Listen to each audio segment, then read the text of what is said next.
This is a multi-building site complete with an underground bunker where Hassan Nasrallah met with his top commanders.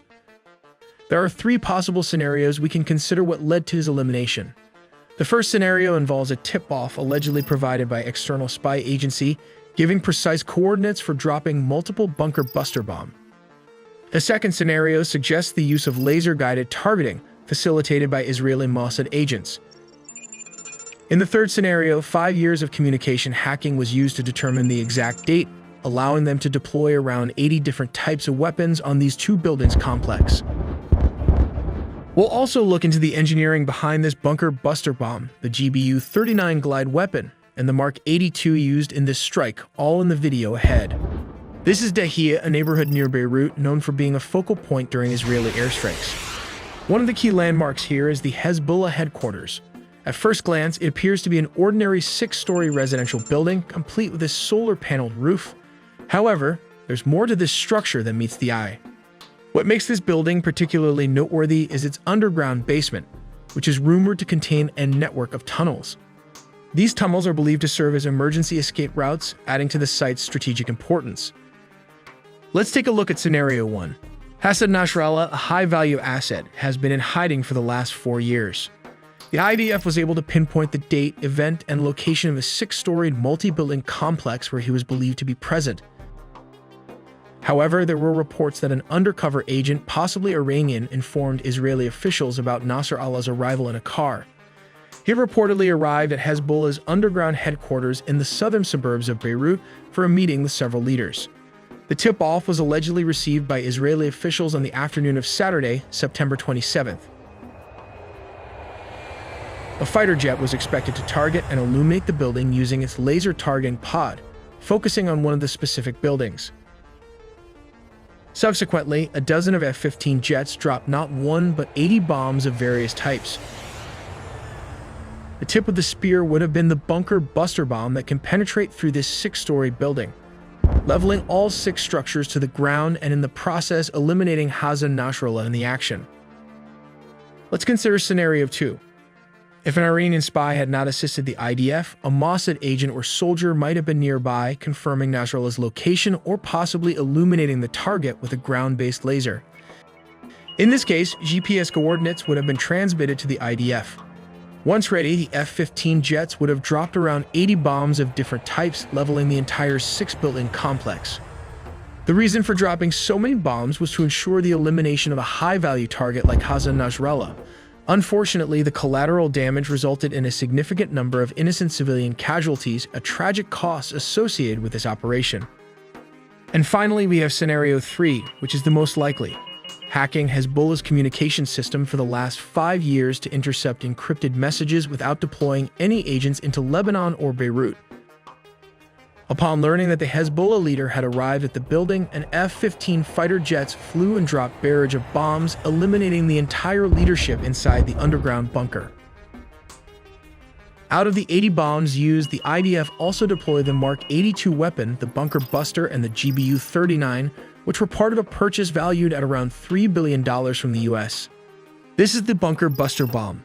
It has a laser sensor at the front, and just behind that are adjustable fins. In the midsection, there is a warhead that weighs approximately 650 pounds containing tritonal explosive. This is a mixture of 80% TNT and 20% aluminum powder. Finally, we have the retractable fins at the rear. To give you a better sense of its size, comparing it to a person can be helpful. The casing has a length of approximately 19 feet long, which translates to around 5 meters. This section is made of an artillery barrel, which is very strong, and has a diameter of 14.5 inches, which translates to around 37 centimeters, making it relatively narrow. They intentionally made the smaller cross-sectional area. This means the bomb displaces less material, whether earth or concrete, as it penetrates layers of reinforced bunkers or building, thus allowing it to travel further to almost 100 meters. Let's take a look at how this works. Step 1. First, a laser is used to illuminate the target, or GPS guidance is already assigned to it. Step 2. An F-15 jet flies near the illuminated target and the bomb is released. Step 3. Once the bomb is dropped, the guidance system at the front connects with the tail and fins. This enables the bomb to make precise adjustments, guiding it accurately to its target. Step 4. As mentioned, this is a bunker buster bomb designed to penetrate around 6 meters of reinforced concrete bunkers and can travel up to 100 feet of soft ground or buildings. Step 5. In the past, the GBU-28 has been equipped with a delay fuse like this one, allowing it to detonate after penetrating its target, rather than exploding on impact. The bomb contains 700 pounds of TNT, which generates a blast radius of several hundred meters, quite significant for a bomb of this size. As an engineering channel, we will also look into how these Mark 80 and 82 series of weapon can be turned into a guided bomb. When released, it falls just like a normal dumb weapon. As stated, the bomb can be fitted with a nose fuse, a tail fuse, or both simultaneously. Upon hitting the ground, the frontal fuse activates, burning the fuse conduit from the front to the back, thus creating a huge explosion. The alternative option is using the tail fuse FMU-139. This is usually used for delayed action and is set by the pilot. When it hits the target, the weight of the bomb will penetrate the concrete surface of a building, the fuse activates, and the conduit rod, which creates the 500-pound explosion after a few seconds as programmed. This can create a lot of damage considering its small $4,000 price tag. Let's delve into the process of upgrading this into a guided weapon. First, the transformation begins by removing the low-drag tail, paving the way for the installation of the guidance section. Within this new configuration, nestled inside the tail, we discover the intricacies of its guidance system. Here, the inertial guidance kit collaborates seamlessly with a military-grade global positioning unit, ensuring precise navigation towards its intended target. Alongside these components, one can find the adapter ring facilitating the attachment of the telemetry antenna, crucial for transmitting data, as well as the encryption key battery, safeguarding sensitive information. Venturing deeper into its structure, we encounter the thermal batteries, vital for powering the system, and the composite fins, strategically positioned to aid in directing the missile towards its objective. These fins, meticulously controlled by gears within, maneuver with precision, responding to commands to adjust the trajectory with accuracy. However, the evolution of this weapon doesn't halt here. It can also be added with a laser-guided kit in the front, elevating its intelligence quotient further. To increase the range, they even added wings called the glide bombs, or JDAM Extended Range, or JDAM-ER as they called it. The wing kit will triple the range of JDAM from 15 miles to 46 miles, which translates to around 75 kilometers for the same accuracy. Let's take a look at how this JDAM works. Step 1. Target coordinates can be loaded into this aircraft before takeoff and manually altered by the aircrew in flight prior to weapon release. Step 2.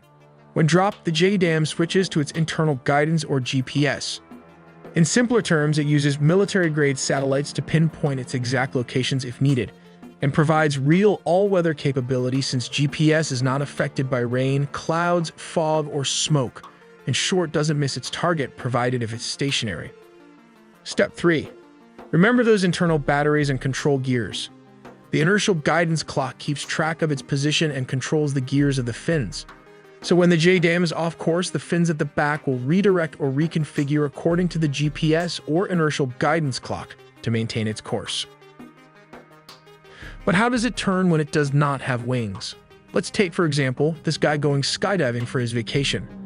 Skydivers will use the surface area of their arms, legs, and torso to change the direction and orientation of their body in the air, just as shown in the animation.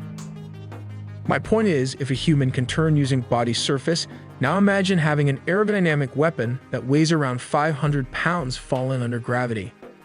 A slight deflection on the tail, considering the amount of air pressure, will help it direct to its designated target.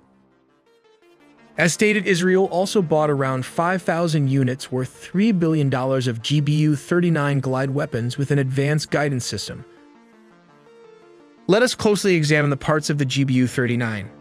This is the steel-penetrating casing or cable cover.